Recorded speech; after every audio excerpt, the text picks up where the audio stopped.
tendrá en cuenta que la acción ha de ser en extremo violenta para reducir lo antes posible al enemigo. Desde luego, serán encarcelados todos los directivos de los partidos políticos, sociedades o sindicatos no afectos al movimiento, aplicándoles castigos ejemplares a dichos individuos para estrangular los movimientos de rebeldía o huelgas. Hay que sembrar el terror. Hay que dejar la sensación de dominio, eliminando sin escrúpulos ni vacilación a todos los que no piensen como nosotros. Se suele hablar de las instrucciones reservadas de Mola. La más importante es la primera.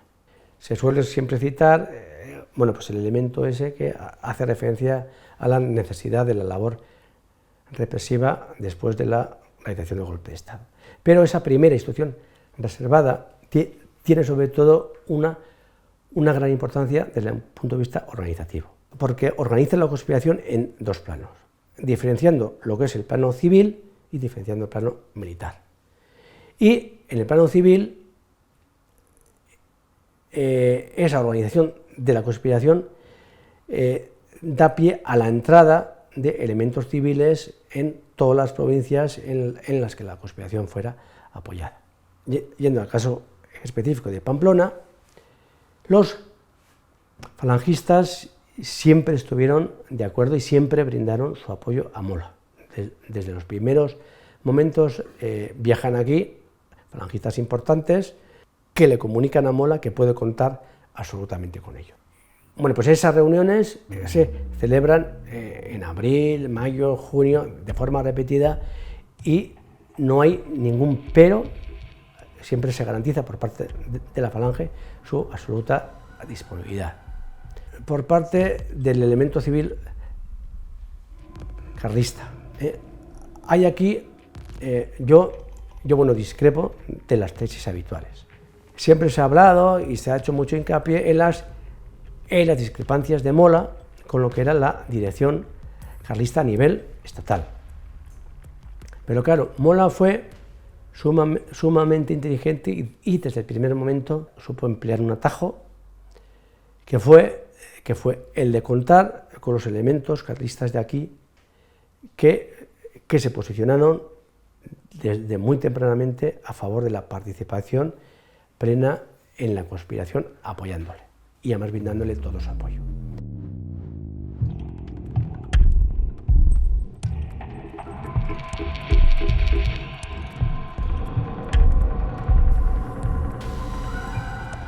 Egia Olaetxea nahiak, ¿está? Vale. Está que, bueno, Estos son los hermanos Eguía Olaetxea. Este es Isidoro Eguía, nuestro abuelo, el hermano que trabajaba con él, Bautista, y el hermano mayor, Constantino, el que asesinaron en Valcaldera. Este es el pequeño, el que fue a Escolapios a buscar a su hermano y lo asesinaron y enterraron al lado de la Fuente del Perdón, Luciano Eguía. Erreniegako iturri ondoan akatu eta lurperatu zutena, Luciano Eguía. Yo soy nieto de José Roa García, churrero de la calle Eslava número 20 y carpintero del hospital. Cuando en el momento de iniciarse la guerra civil, en la churrería vivían mi abuelo, mi abuela Patrocinio Lasa, los 5 hijos de ellos, entre ellos mi padre, Joaquín Roa, que era el hijo pequeño, y dos primos por parte de mi abuela. Mi abuelo era miembro, creo que casi fundador del Partido Socialista de Navarra y de la UGT. No sé por qué, los carpinteros casi todos estaban afiliados a la UGT y el inicio del movimiento obrero en Pamplona se inicia con los carpinteros en la UGT. Había dirigido economatos de la UGT y había dirigido cooperativas de construcción de casas baratas, también de la UGT. Mi abuelo fue acusado de malversador, injustamente. Estaba de alguacil en Villava y con el empleo de alguacil también tenía que ejercer de recaudador. Le pidieron una vez una cantidad de dinero que yo creo que eran como unas 430 pesetas que él entregó, solicitando al cambio pues, un recibo, un justificante de ese dinero, que él no se lo dieron, y esa trampa lo llevó a la muerte. Aquel pleito tan gordo duró 4 años, en los que fue declarado inocente en 2 ocasiones, aquí en Navarra y también en el Supremo, en Madrid. Pero el ayuntamiento, que era un bloque de derechas, pues no acató la sentencia, porque fue condenado a restituirlo de su trabajo y de su sueldo, que 4 años ya está bien. Mi padre era contable de Casa Ardamaz, la droguería que hay en la calle Mayor. Claro, entonces estaba el padre y los 2 Ardamaz hijos. Pues entonces, cuando yo hablé con ellos, oye, ¿eres hijo de Arroyo? Pues sí. Y muy bien se portaron conmigo de decirme que era una gran persona, que bueno, estaba de contable para ellos. Pero aparte, mi padre tenía el título de enólogo y había estudiado en Villava. Cada vez que pasaba yo por Villava me acordaba de que mi padre había hecho los estudios de enología ahí. O sea, tenía carrera, pero pues oye, no habría ocasión, no es como ahora que se trata el vino con mucho mimo. Hay 2 cuestiones verdaderamente importantes. ¿Cómo es posible que en un Estado democrático se dé un golpe de Estado y la mitad del ejército se posicione a favor de los golpistas? La otra mitad se mantuvo fiel a la República. Pero ¿cómo es posible conseguir eso? En Navarra parecía eso más fácil por la situación política. Pero había una oportunidad para posicionarse a favor de la República, y esa oportunidad estaba en la comandancia de la Guardia Civil. Allí había republicanos firmes, personas muy interesantes que no hicieron caso a Mola. Por lo tanto, era una oportunidad para mantener la República, para tomar las medidas necesarias y hacer frente a Mola posicionándose a favor de la República. Sin embargo, fue el propio Mola el que desbarató esa posibilidad cuando asesinaron el día 18 de julio al comandante de la Guardia Civil, Rodríguez Medel. Lo asesinaron ese mismo sábado y, en consecuencia, el golpe de Estado tuvo más posibilidades de éxito. Esa fue la primera acción. Después vino la detención de los colaboradores de Medel y con eso la República perdió toda su fuerza, la fuerza para hacer frente a los golpistas. Gure aitona Isidoro taxista zen. Nuestro abuelo Isidoro era taxista. Su puesto, aquello que llamaban el punto, lo tenía en la Plaza de la República, en la actual Plaza del Castillo. El abuelo tenía 2 taxis y se movía en los alrededores junto con su hermano Bautista, quien también era taxista. Trabajaban juntos. Se movían por la zona, por Iruñerría, y también hacían viajes. Sus amigos, si vieses la agenda, la última agenda que hemos conservado, su diario, te darías cuenta que sus clientes eran republicanos. Bere bezeruak errepublikanak ziren. El momento culminante de la cuestión política es que cuando se proclama la República, en Navarra se anularon las elecciones municipales que había habido porque decían que había habido pucherazo. Entonces, durante, no me acuerdo, 2 meses o 3, todos los ayuntamientos estuvieron dirigidos por una gestora. Y en la gestora del Ayuntamiento de Pamplona, por parte del PSOE, entró mi abuelo, que posteriormente no se presentó a las elecciones, según decía mi tía, porque el nivel de pobreza en torno a la churrería era tan alto que cuando él volvía a mediodía del hospital a comer a la churrería, le pasaba a todo el barrio a pedirle favores. No le dejaban tranquilo y luego tenía que volver al hospital. Entonces mi abuela le debió decir que no, que de presentarse nada, que de seguir así, que no. Entonces, por eso solo formó parte de la gestora del ayuntamiento durante 2 o 3 meses y luego no se presentó a las elecciones con el PSOE. Cuando se inició la guerra, a mi abuelo le dijeron: sería conveniente que te escondieras porque seguramente irán a por ti. Era el único de derecha, o sea, de izquierdas, en un ayuntamiento de derechas, entonces no tenía nada que hacer. Y se escondió en casa de unos familiares que vivían en Pamplona, en la calle Compañía. Aquella noche, el 18 de julio, tan pronto como se supo que habían asesinado a Rodríguez Medel, mucha gente durmió fuera de casa esperando acontecimientos y noticias, esperando que el gobierno de Madrid recuperase el control de la situación. El cenecista José Gurpegui, que se fue a Zaragoza, cuenta en sus memorias que se acercó a la sede para saber qué había que hacer, y a pesar de que habían convocado huelga general para el lunes, viendo que el ejército estaba en la calle, ya sabían que era difícil que saliese. Los miembros de la CNT no tenían nada decidido para un caso así. Entre los del PC era lo mismo. Algunos huyeron y a otros los detuvieron, pues tomaron la peor de las decisiones: quedarse. En los primeros días no había normalidad en el mundo laboral. Las amenazas eran terribles. Se ponía la vida en juego si no se iba al puesto de trabajo. Mehatxuak oso handia ziren.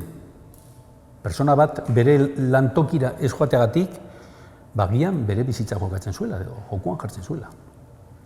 Egia da, eta oraindik pakoak. Es verdad que en algunos sitios, por la noche, todavía se oían a los pacos, pero creo que fue demasiado pequeña la respuesta, teniendo en cuenta el tamaño de la agresión.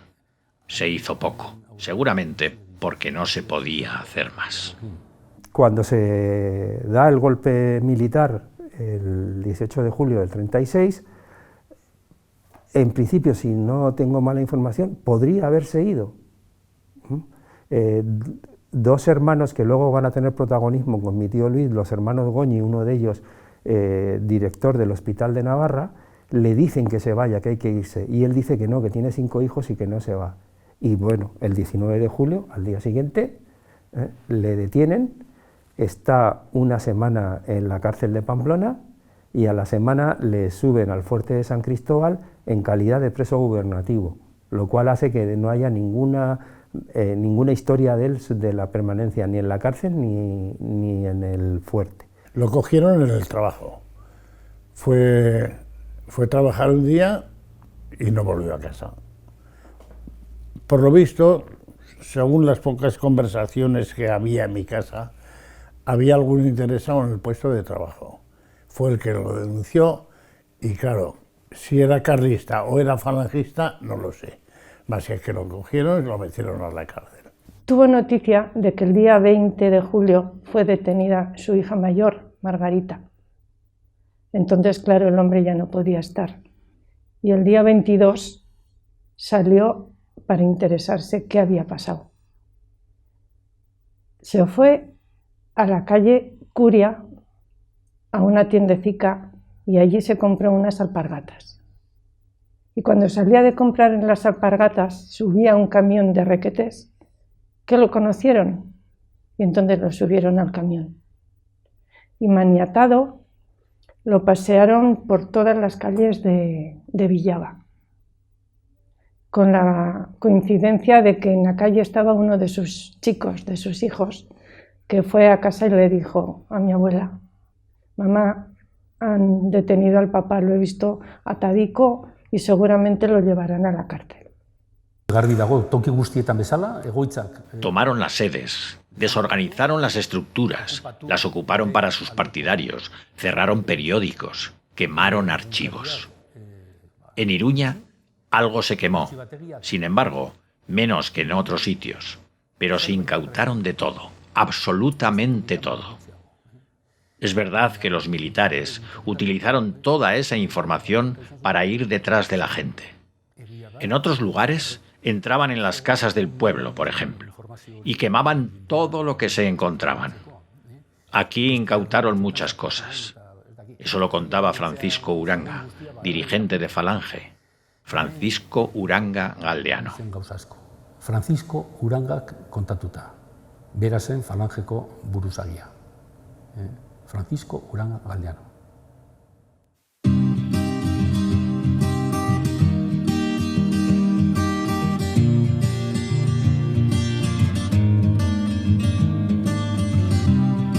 Ispilu hotxen gainean errari ibilitako erromesak izan gara noizbait kristal zatiak ditugu iriketan ikasi dugu amarrak azkatzen memorian ubelutako. Esas visitas eran entrar a una nave, a la cárcel de Málaga, y había unos pasos, o sea, los presos estaban con unas verjas y como con unas rejas de gallinero, o sea, de esas hexagonales, y eso era un foso y es de unos 2 metros o 3 de anchura, largo.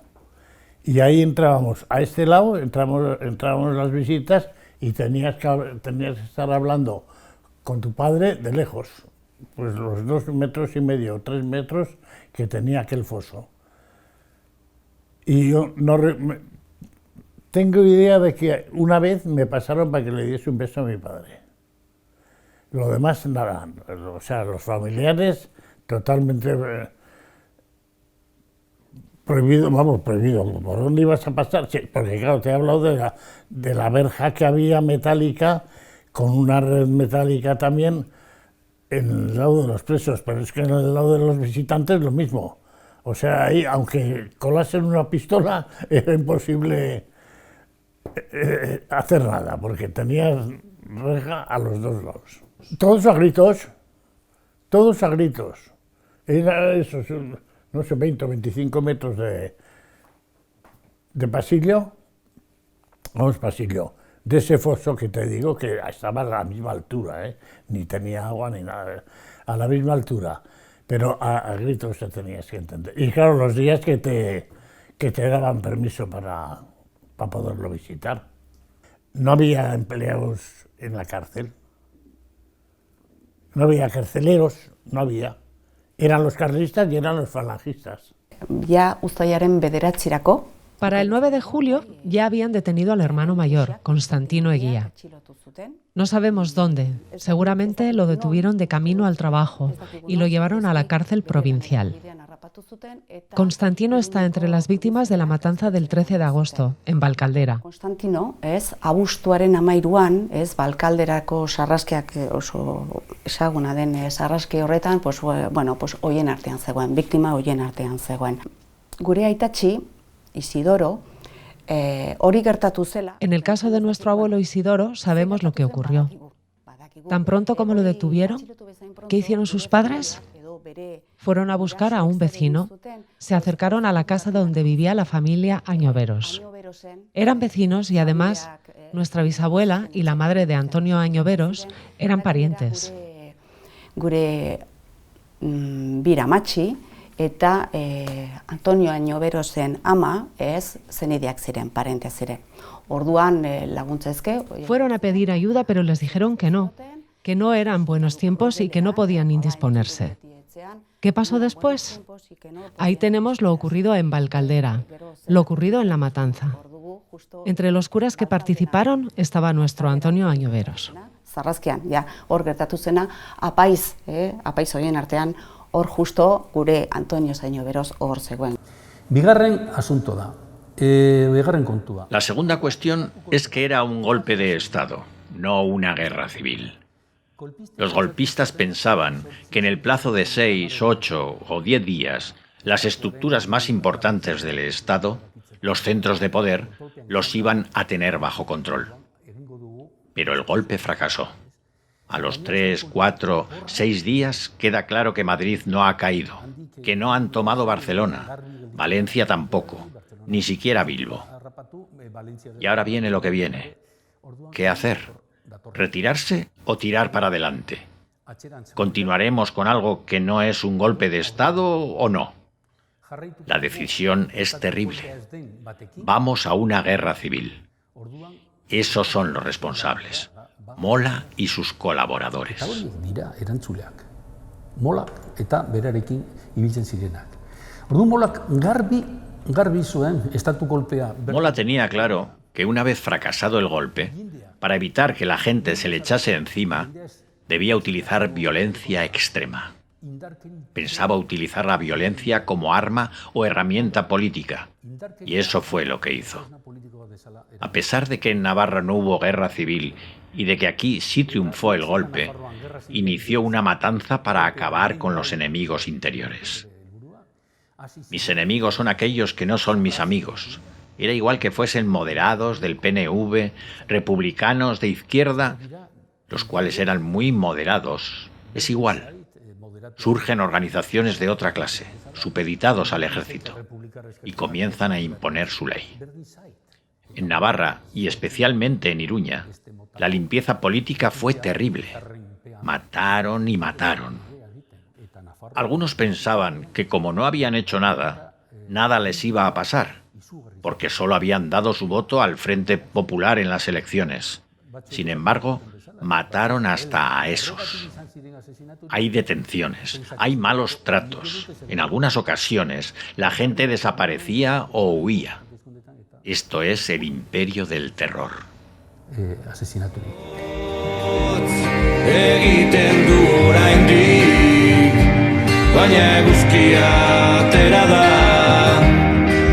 Hotz, egiten du oraindik, baina eguzkia atera da. En el fuerte permanece 6 meses, porque uno de sus hijos, Pablo Roa Lasa, que en ese momento estaba estudiando primero o segundo de Derecho, no sé exactamente, por libre en la Universidad de Zaragoza, hace unas gestiones en el gobierno civil y consigue que no le maten ni en julio ni en agosto, que es cuando más gente asesinaron.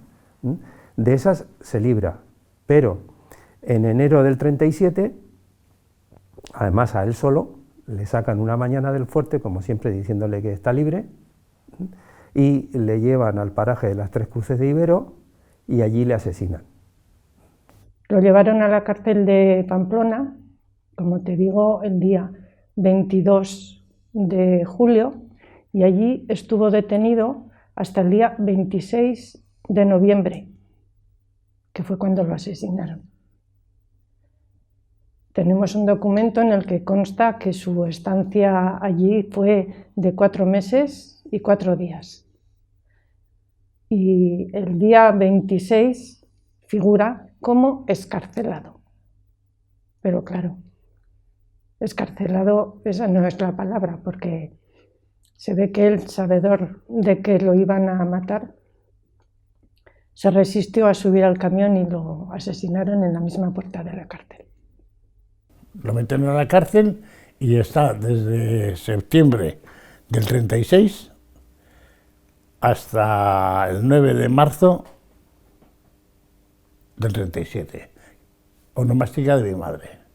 O sea, tú fíjate esta gente cómo se comportaban, cómo eran, qué rebuscados, pero con qué sapiencia también para ir a fusilarlo no, darle la libertad. Porque es que además eso consta en la cárcel, la salida de mi padre, que le dan la libertad. Ellos no saben nada, pero unos falangistas lo enganchan en la puerta de la cárcel, lo van a meter a una furgoneta que está esperando fuera con más gente para llevarlos a fusilar. No se sabe exactamente si lo fusilaron en la puerta de la cárcel o al destino que lo llevaron, que parece ser que fue Chauri. El 9 de marzo, santo de mi madre.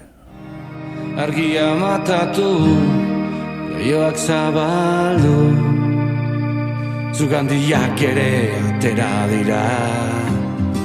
Argia matatu, eta leioak zabaldu epeltasun bila.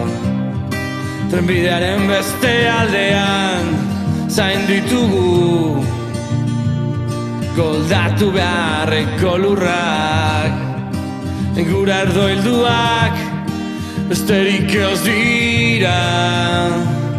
Dagoeneko.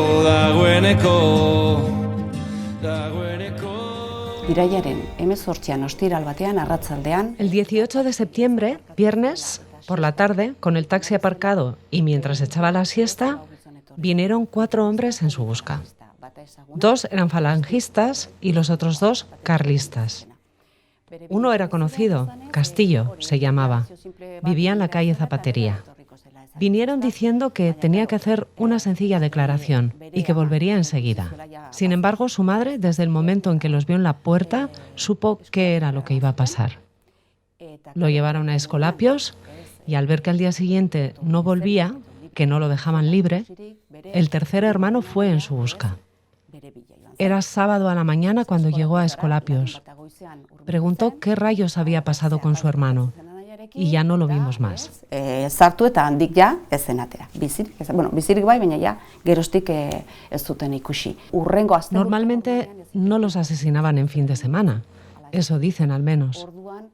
El 21 de septiembre, por la tarde, cargaron una furgoneta en Escolapios y se dirigieron a Cizur.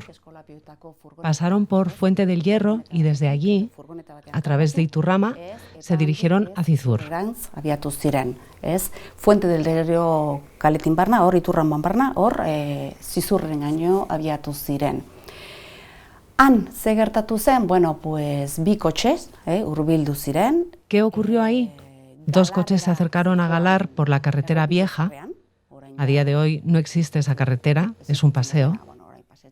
Y en total tenían a 4 personas, Bautista e Isidoro, los 2 hermanos y otros 2 que no sabemos quiénes son.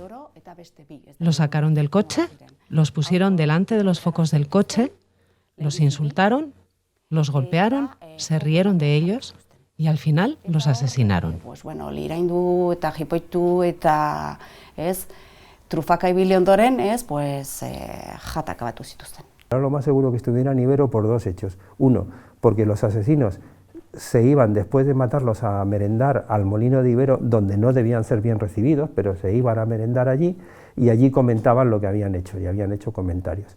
Y 2, porque el enterrador de Ibero llevaba unas botas que le habían subido una semana antes de que lo asesinaran al fuerte, unas botas contra la humedad que debían ser muy valoradas en la época, de origen suizo, no sé, y esas botas las llevaba el enterrador de Ibero. Pero hay algo más, tampoco de esto se entera la familia muy pronto, porque nadie hablaba, nadie se atrevía a decir nada. Hay una mujer de Ibero, a la que también le mataron al marido, creo, que varios meses después se atreve a acercarse por la churrería y contarle a mi abuela lo del enterrador y lo de la merienda en el molino de Ibero. Se atrevió a contarle porque ella también era... pero si no, no hubieran... porque nadie contaba nada, nadie decía nada. Entonces, por eso era lo más seguro que estuviera en Ibero. Y de hecho, pues hace ya 3 años, me parece, cuando se abrió la fosa de Ibero, aparecieron sus restos que fueron identificados a través de mi ADN. Horren aurrean, edo estena horren aurrean, Elizak ere egon zen, presente. La iglesia estuvo presente en esa escena. El cura, párroco de Galar, estuvo allí, don Prudencio Pascual. Le decían Fulgencio, pero era don Prudencio. Fueron a buscarle hasta Galar. Lo montaron en el coche y volvieron a un sitio conocido como el paraje de las Tetas. Era un terreno sin cultivar, una simple cárcava. Hasta allí los llevaron. ¿Qué hizo el cura? ¿Qué pasó con él? No lo sabemos. Lo que sí es cierto es que allí estuvo. Cuando acabaron estuvieron allí largo rato, eso dicen los testigos. ¿Por qué? Evidentemente tuvieron que llevar al cura de vuelta a Galar. Para cuando el cura llegó a Galar, ya todo el mundo sabía qué había pasado. Como todo está muy cercano, no hubo quien no oyera los tiros. Allí estaba Balbino Aizpun, el alcalde. Recogieron a unas personas con palas y picos y regresaron a las tetas, a aquella cárcava, con el objetivo de enterrar a los asesinados. Pero al comprobar que aquello no era término de galar, dijeron que ese trabajo lo tenían que hacer los de Cizur y se dieron media vuelta. Esan zutela ez, hau, zizurrekoek egin beharko edo bukatu beharko dute. Beraz, bueltatu ziren bere herrira. Urrengo gunean, Al día siguiente, allí estaban los de Cizur, y fueron ellos los que al final terminaron el trabajo. Fueron ellos los que enterraron los 4 cuerpos. ¿Cómo sabemos todo eso? Allí había 3 testigos y hemos podido escuchar sus versiones. En ese coche había un chofer quien en la década de los 70 se puso en contacto con mi madre y le contó todo. Fue el señor Carroza quien le contó todo. Sacaron a la segunda pareja y la mataron también. Eta kontatu zion, ez? Carroza jaunak, ez? Esan zion ze gertatu zen hor.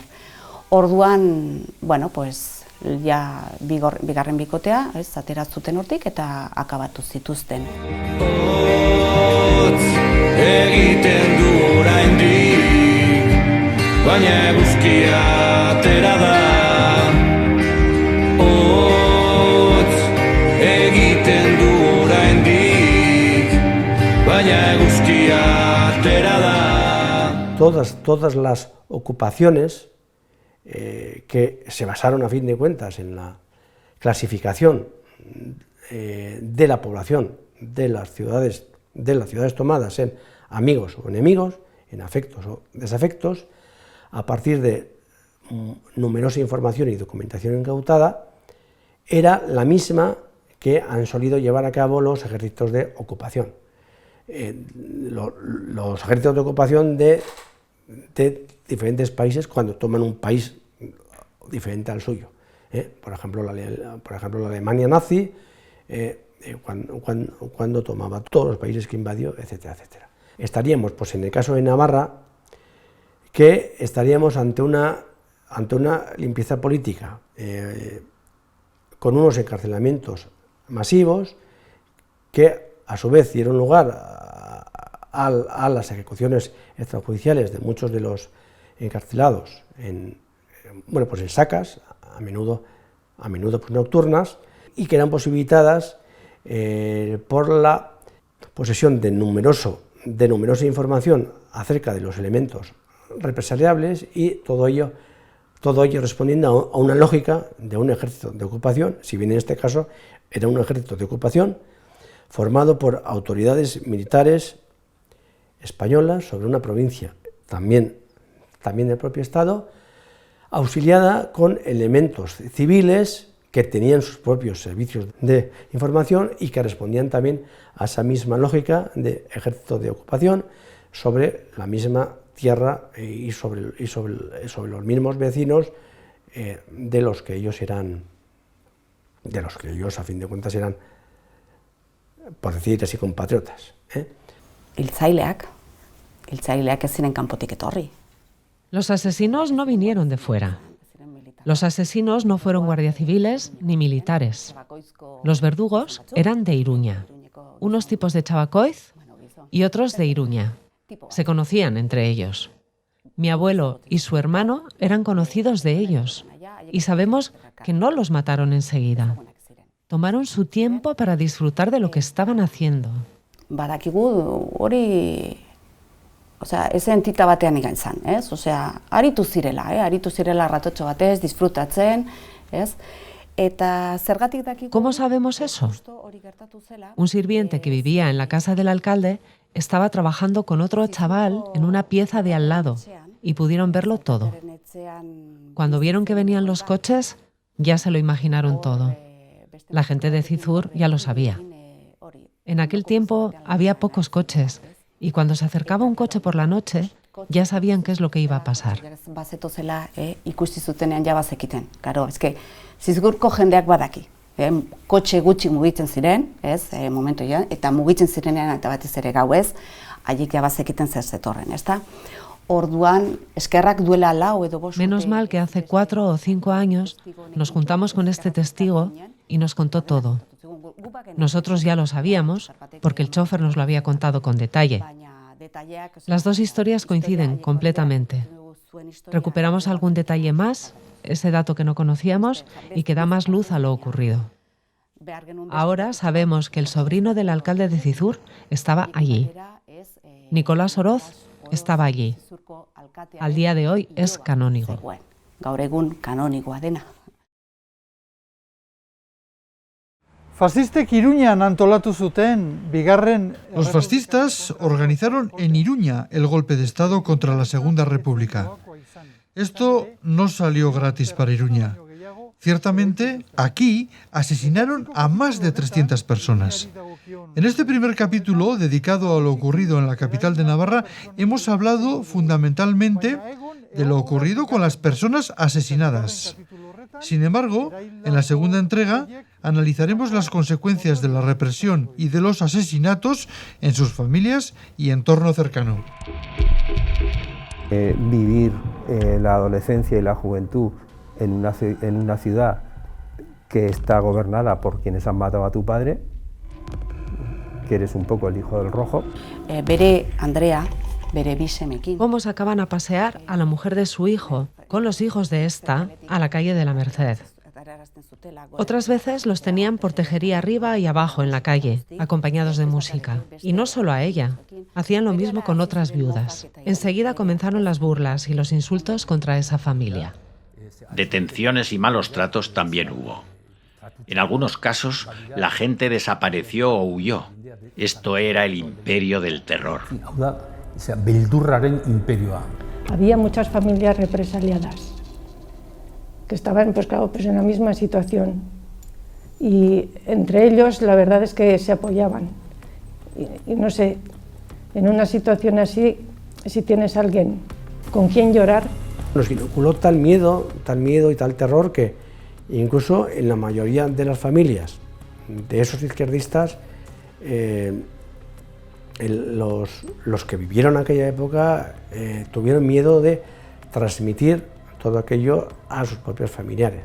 Por supuesto que hay algunas excepciones, pero el temor fue tal que la memoria familiar de las víctimas, yo creo que en una gran medida entonces se quedó absolutamente dislocada por el miedo.